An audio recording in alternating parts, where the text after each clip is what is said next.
बिस्मिल्लाहिर्रहमानिर्रहीम अस्सलाम वालेकुम। मैं हूं मुबशिर अहमद। तो स्टूडेंट्स, आज हम एक चैप्टर नंबर 13 करंट इलेक्ट्रिसिटी का एक बहुत ही इंपॉर्टेंट टॉपिक पढ़ेंगे, रेजिस्टेंस, रेजिस्टिविटी, कंडक्टेंस, कंडक्टिविटी।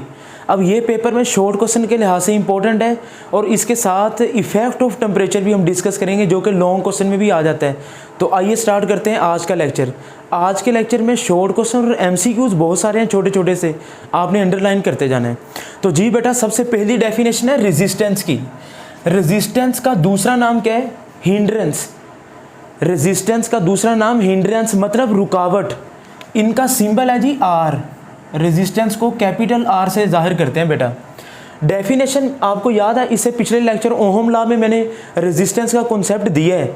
तो अगर आप डिटेल में समझना चाहते हैं ना रेजिस्टेंस के बारे में, तो आप ओहम लॉ का लेक्चर लाजमी सुनिएगा। मैं कमेंट सेक्शन में उसका लिंक भी दे दूंगा। तो जी बेटा, इसकी डेफिनेशन नोट करें। The opposition to the flow of charge, charges के बहाव में जो रुकावट है, the opposition to the flow of charge through a conductor. जब इलेक्ट्रॉन कंडक्टर में से पास करते हैं ना, तो कंडक्टर के अंदर मौजूद एटम्स के साथ जाके टकराते हैं, तो बार बार टकराने से एक रुकावट पैदा होती है जिसको हम रेजिस्टेंस कहते हैं। ठीक है, तो बेटा इसकी मैथमेटिकल फॉर्म हम देखते हैं जी। नंबर 1 पे, resistance is directly proportional to L. What is L? Length of a wire.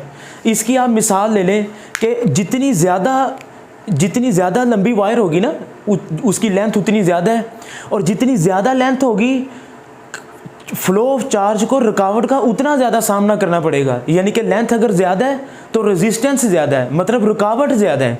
तो रेजिस्टेंस का लेंथ के साथ डायरेक्ट ताल्लुक है। इसको मैं इक्वेशन नंबर 1 का नाम दे लेता हूँ। ठीक है, और रेजिस्टेंस का एरिया ऑफ द वायर के साथ इनवर्स ताल्लुक है बेटा। This is equation number 2। अब लेंथ का मतलब है कितनी लंबी है या कितनी छोटी है वायर। एरिया का मतलब होता है, देखिए लेंथ का मतलब है ना लंबाई, कितनी लंबी है। एरिया का मतलब है ये जो वायर मोटी कितनी है। अगर वायर का एरिया ज़्यादा है, आप इसको ऐसे समझे ना जिस तरह एक पानी वाला पाइप है, अगर वो थोड़ा सा ज़्यादा मोटा हो तो उसका एरिया ज़्यादा है तो पानी आसानी से गुजर जाएगा। तो वायर भी बिल्कुल उसी तरह है कि अगर वायर का एरिया ज़्यादा है तो रुकावट कम आएगी। अगर एरिया कम है यानी कि बारीक वायर है तो करंट के फ्लो में रुकावट ज़्यादा आएगी। तो इसका मतलब है रेजिस्टेंस का एरिया के साथ इन्वर्स ताल्लुक है। अच्छा बेटा, एक बात जहन में रखिएगा कि रेजिस्टेंस आपकी डायरेक्टली प्रोपोर्शनल होती है टेम्परेचर के साथ भी। This is equation number 3। Temperature के ऊपर भी रेजिस्टेंस डिपेंड करती है। अब ये डिपेंड करता है कि वो कंडक्टर है, इंसुलेटर है या सेमीकंडक्टर है। अभी चल के मैं आगे आपको बताता भी हूँ। एक बात और याद रखिएगा कि रेजिस्टेंस डिपेंड्स अपॉन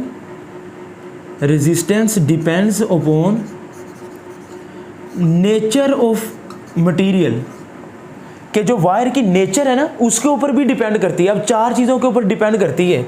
लेंथ के ऊपर, लेंथ के साथ डायरेक्ट ताल्लुक है, एरिया के साथ इन्वर्स है, टेम्परेचर के साथ डायरेक्ट ताल्लुक है। ठीक है, लेकिन रेजिस्टेंस नेचर ऑफ वायर के ऊपर भी डिपेंड करती है। आया वायर आपकी कॉपर की है, सिल्वर की है, इस चीज़ के ऊपर भी डिपेंड करता है। नेचर का मतलब ये है।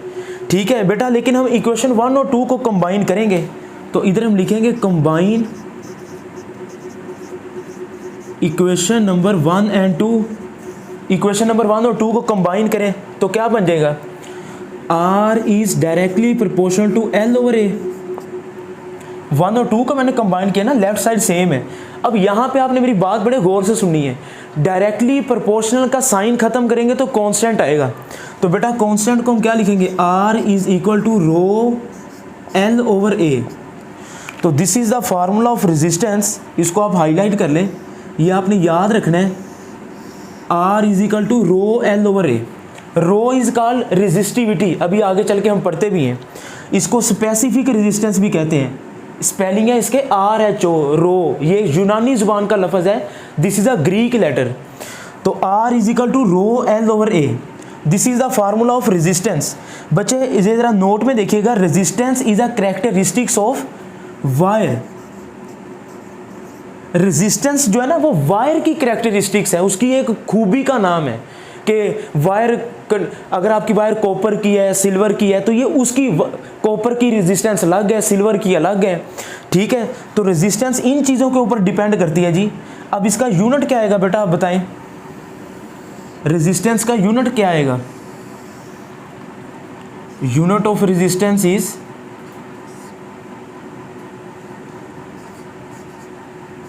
ओहम। रेजिस्टेंस का यूनिट क्या होगा बेटा? ओहम, याद रखिएगा, ठीक है। तो रेजिस्टेंस का यूनिट ओहम है। ये आपने मैथमेटिकल फॉर्म सारी नोट कर लिया, तो हम अगले टॉपिक की तरफ चलते हैं, रेजिस्टिविटी। बेटा नोट करें, रेजिस्टिविटी को हम स्पेसिफिक रेजिस्टेंस भी कहते हैं। रेजिस्टिविटी का दूसरा नाम क्या है? Specific resistance.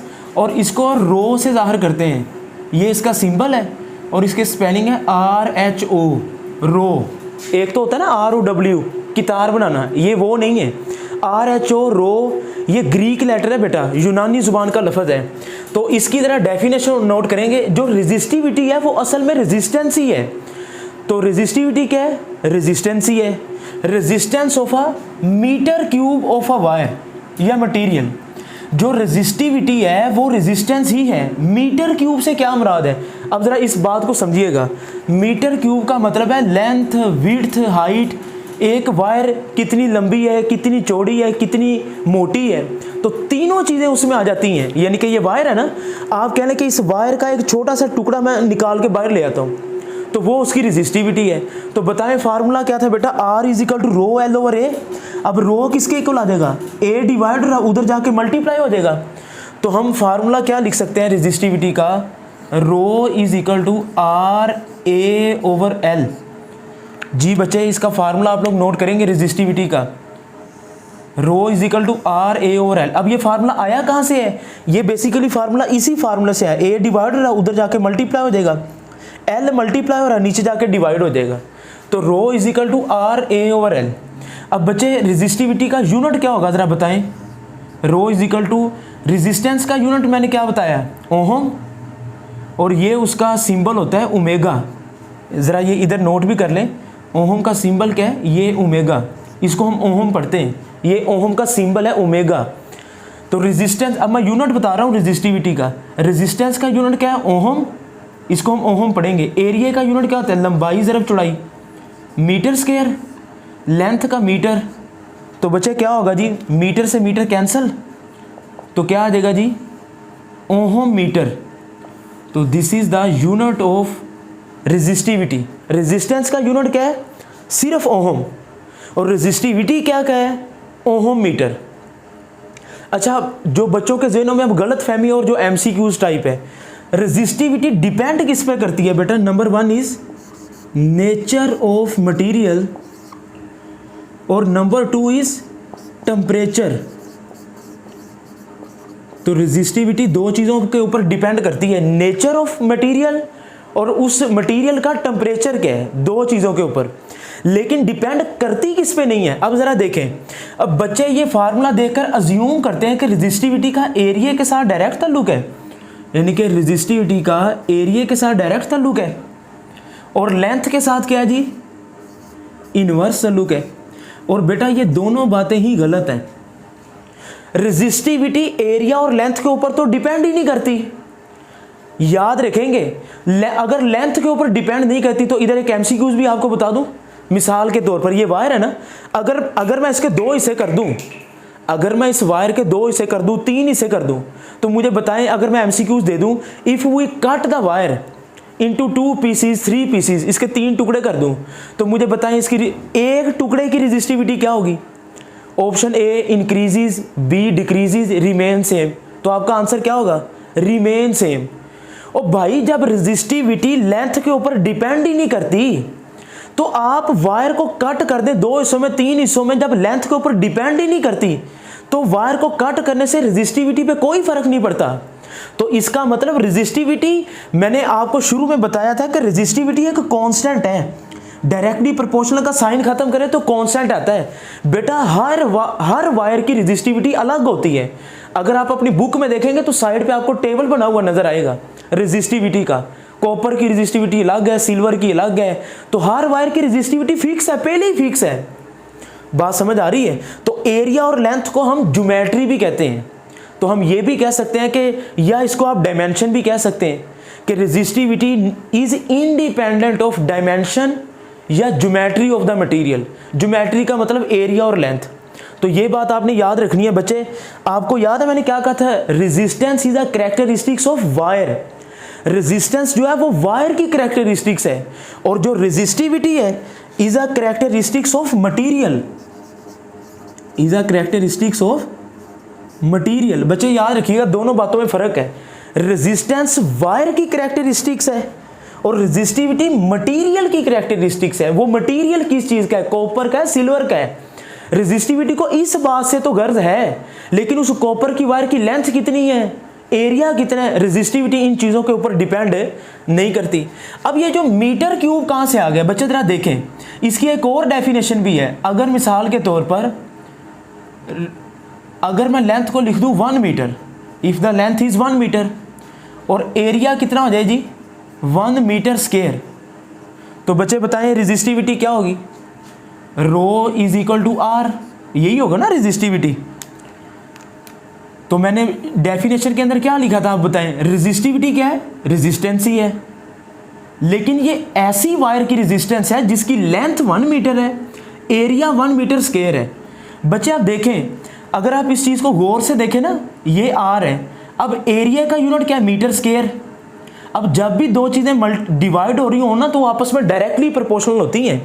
अब देखें ना, एरिया का यूनिट मीटर स्क्वायर ऐसे है, और लेंथ का यूनिट क्या है? मीटर। तो मीटर स्क्वायर इंटू मीटर, ये दोनों आपस में डिवाइड हो रहे हैं ना, एरिया और लेंथ। जब भी दो चीजें डिवाइड हो रही हो तो वो डायरेक्टली प्रोपोर्शनल होती हैं। तो एरिया और लेंथ को मल्टीप्लाई करें तो क्या आ जाएगा? Metre cube.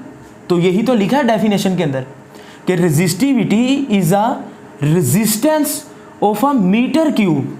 मतलब इसमें लेंथ भी आ गई और एरिया भी आ गया।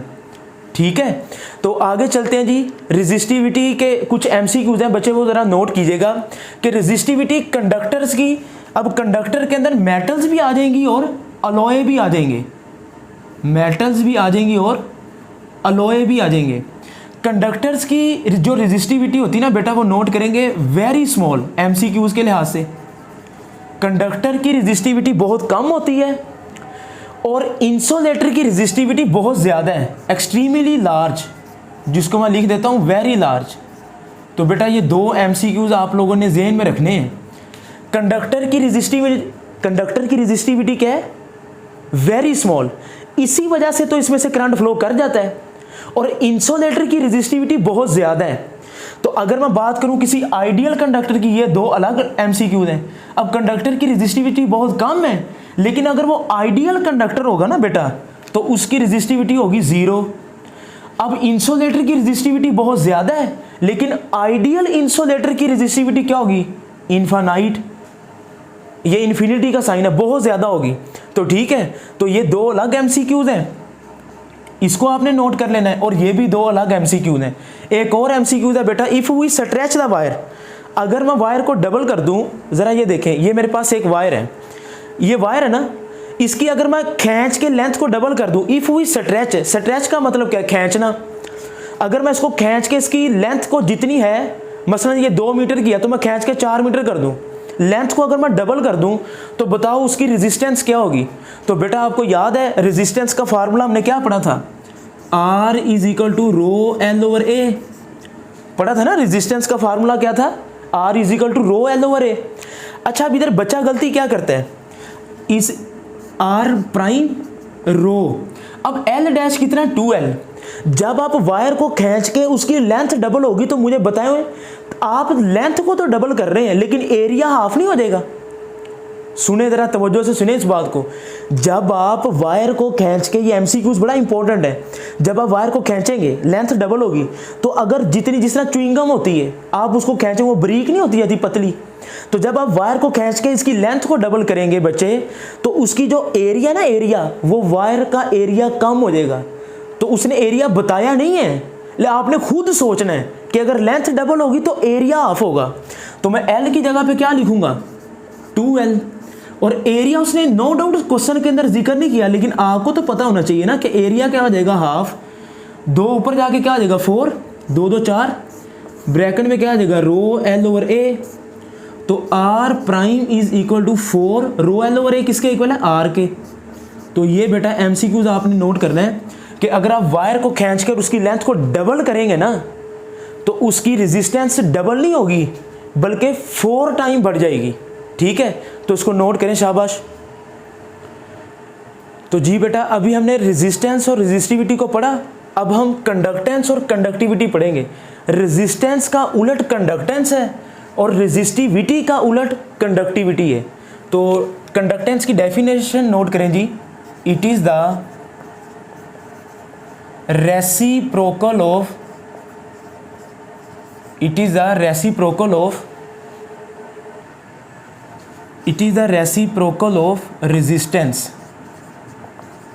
तो कंडक्टेंस क्या है जी, रेजिस्टेंस का उलट है, तो इसकी डेफिनेशन क्या हो जी कंडक्टिविटी की, साथ साथ लिखते जाते हैं। It is the reciprocal, reciprocal का मतलब है उलट, it is the reciprocal of resistivity.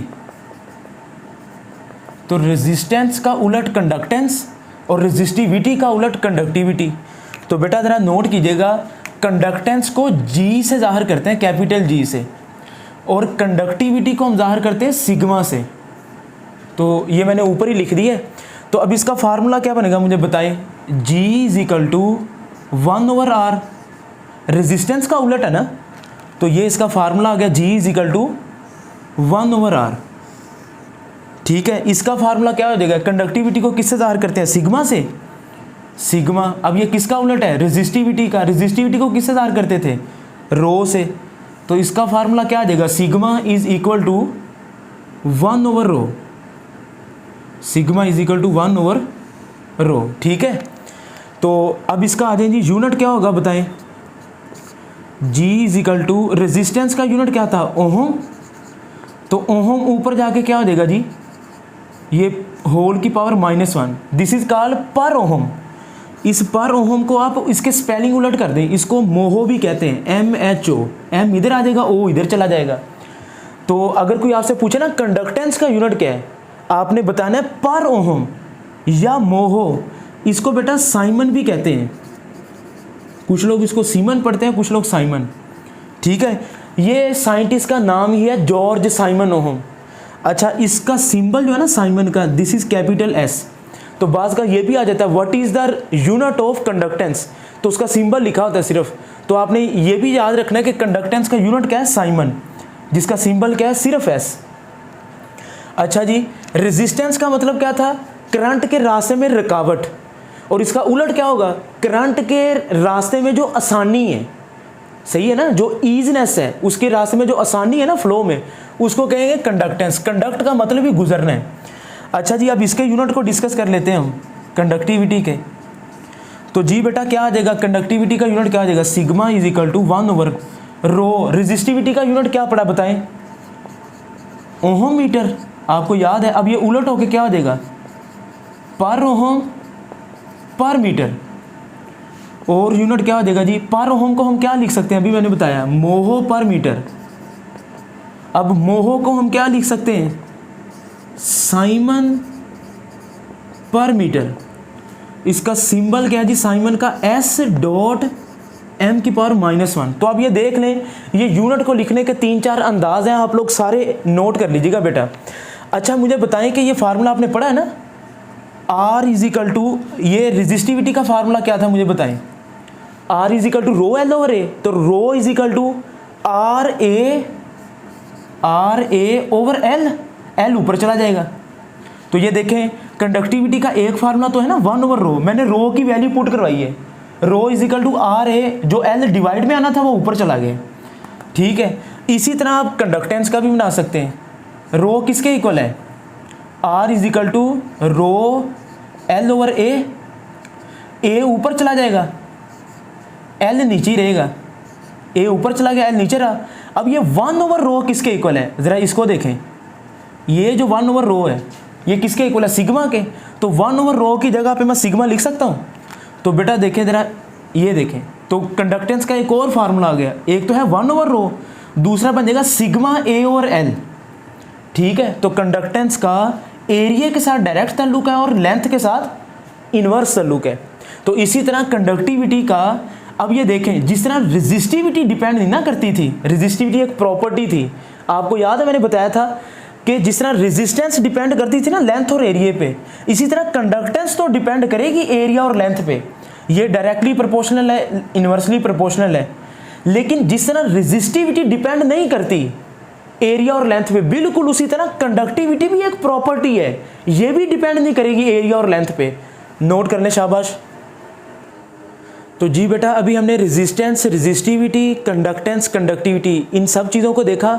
अब हम देखते हैं कि टेम्परेचर का रेजिस्टेंस और रेजिस्टिविटी पे क्या असर है। ये लॉन्ग भी आ जाता है, तो आपने इसको अच्छे तरीके से देखना है। सबसे पहले तो याद रखें कि रेजिस्टिविटी भी टेम्परेचर के ऊपर डिपेंड करती है और रेजिस्टेंस भी टेम्परेचर के ऊपर डिपेंड करता है। दोनों चीज़ें टेम्परेचर के ऊपर डिपेंड करती हैं। एज द टेम्परेचर राइजेस, जैसे जैसे आप टेम्परेचर बढ़ाते हैं तो उस कंडक्टर के अंदर जो मौजूद एटम्स है ना, एटम्स, जब आप नीचे से टेम्परेचर बढ़ाते हैं, मसलन आपने आग से हीट देनी शुरू कर दी, सही है, किसी चीज़ से आपने आग जलाई है तो उस कंडक्टर को हीट जा रही है। तो जैसे जैसे उस कंडक्टर का टेम्परेचर बढ़ेगा, हमने पढ़ा है कि उस कंडक्टर के अंदर मौजूद उन एटम्स की थर्मल वाइब्रेशन बढ़ेगी। तो जितने ज़्यादा एटम्स वाइब्रेट करेंगे, जब इलेक्ट्रॉन गुजरेंगे तो उनके रास्ते में रुकावट ज़्यादा होगी, तो इसका मतलब रेजिस्टेंस भी बढ़ेगी, क्योंकि उनके कुलियन, उनके टकराने का जो चांसेस हैं वो ज़्यादा हो जाएंगे। तो याद रखना है कि टेम्परेचर के बढ़ाने से रेजिस्टेंस बढ़ती है। तो आइए बच्चे इसका प्रूव करते हैं कि अगर हमारे पास टेम्परेचर है 0 डिग्री सेंटीग्रेड तो रेजिस्टेंस होगी R0। ये R के साथ हम क्या लिख देंगे, 0। अगर टेम्परेचर है 0 डिग्री, हम मिनिमम और मैक्सिमम की कंडीशन लेते हैं ना, और अगर टेम्परेचर मैक्सिमम है T डिग्री सेंटीग्रेड, इस T का मतलब टेम्परेचर है, टाइम नहीं है। आप छोटा T लिख लें या बड़ा T लिख लें, इससे फ़र्क नहीं पड़ता, ठीक है ना। वो कैपिटल T हम एब्सोल्यूट टेम्परेचर के लिए ज़ाहिर करते हैं। तो अगर T डिग्री सेंटीग्रेड है टेम्परेचर, तो रेजिस्टेंस है RT, ठीक है। अब चेंज इन रेजिस्टेंस क्या होगा, final minus initial, RT minus R0। तो बच्चे ज़रा नोट कीजिएगा, सो RT माइनस R0 जो चेंज इन रेजिस्टेंस है वो डायरेक्टली प्रोपोर्शनल है ओरिजिनल रेजिस्टेंस के। This is equation number 1। और यही change in resistance RT minus R0 directly proportional है टेम्परेचर के। This is equation number 2। इस T का मतलब टाइम नहीं है, टेम्परेचर है। आप इक्वेशन नंबर 1 और 2 को कंबाइन करें जी, तो लिखें कंबाइन इक्वेशन नंबर 1 एंड 2। तो बच्चे क्या आ जाएगा, लेफ्ट साइड सेम है तो लिखेंगे RT minus R0 is directly proportional to R0 into T। 1 और 2 की लेफ्ट साइड सेम है ना, तो RT माइनस R0, 1 और 2 को जब हमने कंबाइन किया तो R0 T ये आ गया टेम्परेचर। डायरेक्टली प्रोपोर्शनल का साइन ख़त्म करेंगे तो कांस्टेंट आएगा। मैं इधर कलर चेंज कर देता हूँ ताकि आप डायरेक्टली प्रोपोर्शनल, ये alpha R0 T, directly proportional का साइन खत्म करेंगे तो कांस्टेंट आएगा। This constant is known as alpha. इस अल्फ़ा को हम कहते हैं टेम्परेचर कोफिशिएंट ऑफ रेजिस्टेंस। तो बच्चे आप अल्फ़ा को अलग करें, अल्फ़ा इज इक्वल टू क्या आ जाएगा, RT माइनस R0, और ये R0 T मल्टीप्लायर है, इधर जाके क्या हो जाएगा, डिवाइड। तो मैंने रीअरेंज भी कर दी है। तो ये इक्वेशन है बेटा अल्फ़ा की, आपने नोट कर लेनी है। Alpha is equal to RT minus R0 change in resistance over original resistance into temperature. तो ये जो change in resistance over original resistance है ना, इसको फ्रैक्शनल चेंज इन रेजिस्टेंस भी कहते हैं। तो इसी अल्फ़ा की डेफिनेशन मैंने इधर लिखी है। तो बच्चे ज़रा नोट करें, टेम्परेचर कोफिशिएंट ऑफ रेजिस्टेंस को हम किससे ज़ाहिर करते हैं, अल्फ़ा से। इसकी डेफिनेशन क्या होगी, the fractional change in resistance of a substance per kelvin. इस टेम्परेचर का आपको पता है टेम्परेचर के 3 यूनिट होते हैं, डिग्री सेंटीग्रेड, फ़ारेनहाइट और केल्विन। तो हमने टेम्परेचर का SI यूनिट दिया है केल्विन, ठीक है बच्चे। तो अल्फ़ा की मैंने डेफिनेशन लिख दी, और मुझे बताएं कि इसका यूनिट क्या होगा, अल्फ़ा का यूनिट क्या होगा, ज़रा गौर करें। अल्फ़ा इज इक्वल टू क्या इक्वेशन है, RT minus R0 over R0 T। बच्चे रेजिस्टेंस में से रेजिस्टेंस को माइनस करेंगे तो रेजिस्टेंस ही बचेगी ना। बच्चे क्या करते हैं, इसको कैंसिल करके 0 लिख देते हैं। ऐसा नहीं है, देखना एक कमरे में 10 चेयर बची हैं, तो 10 में से आप 5 चेयर निकाल दें तो पीछे 5 चेयर्स ही बचेंगी। तो जब आप रेजिस्टेंस में से रेजिस्टेंस को माइनस करेंगे तो आंसर एक रेजिस्टेंस ही आएगा। तो रेजिस्टेंस का यूनिट क्या है, ओहम। नीचे भी रेजिस्टेंस है, इसका यूनिट भी क्या है, ओहम। टेम्परेचर के 3 यूनिट हैं, लेकिन हम लिखेंगे के स्टैंड्स फॉर केल्विन। तो बच्चे क्या हो जाएगा जी, ओहम से ओहम कैंसल, तो फिर अल्फा का ऐसा यूनिट क्या बन जाएगा, केल्विन नहीं, पर केल्विन। तो बेटा ये एमसीक्यू आता है, आप लोग नोट कर लें। Alpha is called temperature coefficient of resistance, तो इसका ऐसा यूनिट क्या बनेगा, पर केल्विन। नोट करें, शाबाश। तो जी बेटा हमने टेम्परेचर कोफिशिएंट ऑफ रेजिस्टेंस देखा, अब हम टेम्परेचर कोफिशिएंट ऑफ रेजिस्टिविटी देखते हैं। तो देखें इधर इक्वेशन नंबर 3 में आर की वैल्यू पुट करवाएं। तो आप मुझे बताएं, डेफिनेशन सारी वही है, द फ्रैक्शनल चेंज इन, पहले रेजिस्टेंस लिखा था, अब रेजिस्टिविटी लिख देंगे, of a substance per kelvin, बाकी सारा वही है। अगर रेजिस्टेंस 0 है तो R is equal to rho L over A, formula पढ़ा है ना हमने। तो रो के साथ क्या लिख देंगे, 0, जब टेम्परेचर 0 है। और अगर टेम्परेचर मैक्सिमम है तो R is equal to rho L over A, R T rho T. तो ये मिनिमम टेम्परेचर और ये मैक्सिमम। तो इक्वेशन नंबर 3 लगाएं जी, वैल्यूज पुट करें इक्वेशन नंबर 3 में, आंसर आ जाएगा। तो जी बच्चे ज़रा देखें इक्वेशन नंबर 3 क्या है, alpha is equal to R T minus R naught. R T की वैल्यू पुट करवाएं, rho T L over A minus R naught की rho naught L over A divided by R naught था ना, तो rho naught L over A into T stands for temperature. ऊपर से क्या चीज़ कॉमन आ जाएगी, एल ओवर ए कॉमन आ जाएगा। तो ब्रैकेट में हम क्या लिखेंगे, रो T minus rho naught over, तो इधर देखें एल ओवर ए सारा मल्टीप्लाई हो रहा है, तो आप एल ओवर ए को एक साइड पे निकाल लें, तो रो नोड टी बचेगा। तो जी बचे क्या हो जाएगा, एल ओवर ए से एल ओवर ए कैंसिल, तो बाकी ये चीज़ बच जाएगी, इसको मैं एक साइड पे लिख लेता हूँ। तो ज़रा गौर करें क्या इक्वेशन आ जाएगी हमारे पास, alpha is equal to rho T minus rho naught over rho naught into T. तो this is the final equation of temperature coefficient of resistivity. आप देख रहे हैं फार्मूला वही है, बस आर की जगह पे रो आ गए। तो अब बताएं इसका यूनिट भी क्या होगा, रेजिस्टिविटी का यूनिट क्या होता है, ओहम मीटर ना।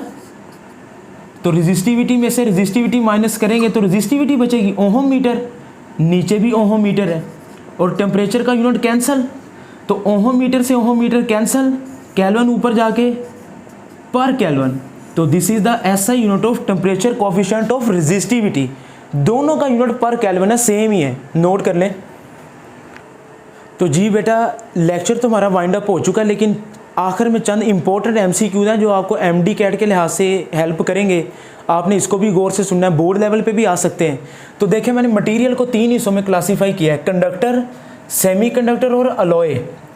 बेटा कंडक्टर के अंदर रेजिस्टेंस का टेम्परेचर के साथ डायरेक्ट ताल्लुक है, ये बात आपने जहन में रखनी है। तो resistance is directly proportional to temperature, और रेजिस्टिविटी भी डायरेक्टली प्रोपोर्शनल किसके है, टेम्परेचर के। किसके अंदर, कंडक्टर के अंदर। और जब टेम्परेचर के बढ़ने से रेजिस्टेंस बढ़ेगी तो मुझे बताएं अल्फा का फार्मूला हमने क्या पढ़ा हुआ, R T minus R naught over R naught T. तो जब रेजिस्टेंस बढ़ेगी तो अल्फा पॉजिटिव होगा, alpha stands for temperature coefficient of resistance. तो याद रखिएगा एमसीक्यू आता है कंडक्टर्स का अल्फा पॉजिटिव होता है, इसीलिए तो इसको हम कहते हैं पॉजिटिव टेम्परेचर कोफिशिएंट। ये आगे हम थर्मिस्टर के अंदर टाइप्स पढ़ेंगे भी, एनटीसी और पीटीसी। पॉजिटिव टेम्परेचर कोफिशिएंट भी इसे कहते हैं। बेटा अगर मैं इसका ग्राफ ड्रा करूँगा ना, रेजिस्टेंस और टेम्परेचर का या रेजिस्टिविटी और टेम्परेचर का कंडक्टर के केस में, तो मेरे पास एक लीनियर कर्व आएगी। ये मैंने कॉपर का ग्राफ बनाया हुआ है, ये आपकी बुक में बना भी हुआ है। तो अगर हम सेमीकंडक्टर की बात करें तो रेजिस्टेंस का टेम्परेचर के साथ इन्वर्स ताल्लुक है, टेम्परेचर बढ़ाने से रेजिस्टेंस कम होगी। बिल्कुल उसी तरह सेमीकंडक्टर के केस में रेजिस्टिविटी का भी टेम्परेचर के साथ इन्वर्स ताल्लुक है, टेम्परेचर बढ़ाएंगे रेजिस्टिविटी कम होगी। इसी वजह से सेमीकंडक्टर का अल्फा नेगेटिव होता है, यानी कि टेम्परेचर कोफिशिएंट ऑफ रेजिस्टेंस या temperature coefficient of resistivity negative होता है। इसको हम एनटीसी कहते हैं, नेगेटिव टेम्परेचर कोफिशिएंट। और अगर मैं इसका ग्राफ ड्रा करूं रेजिस्टेंस और टेम्परेचर के दरमियान या रेजिस्टिविटी और टेम्परेचर, तो ये एक डिक्रीजिंग स्लोप आती है ऊपर से नीचे। जब जीरो है तो मैक्सिमम है, जैसे जैसे टेम्परेचर बढ़ रहा है रेजिस्टेंस की वैल्यू कम होती जा रही है। तो आप देख रहे हैं दोनों का ग्राफ में फ़र्क। तो जो अलॉय है बच्चे, अगर आप उसका टेम्परेचर बढ़ाएं या कम करें रेजिस्टेंस और रेजिस्टिविटी दोनों सेम रहती हैं। इसी वजह से अलॉय का अल्फ़ा क्या होता है, ज़ीरो। तो बच्चे इसको नोट करें। आई होप कि आज का लेक्चर आपको अच्छा लगा होगा। कमेंट सेक्शन में फीडबैक दें, चैनल को सब्सक्राइब करें, दोस्तों के साथ शेयर भी करें इसे, और अपना बहुत सा ख्याल रखें। मुबशर अहमद को दें इजाज़त। अल्लाह हाफिज़।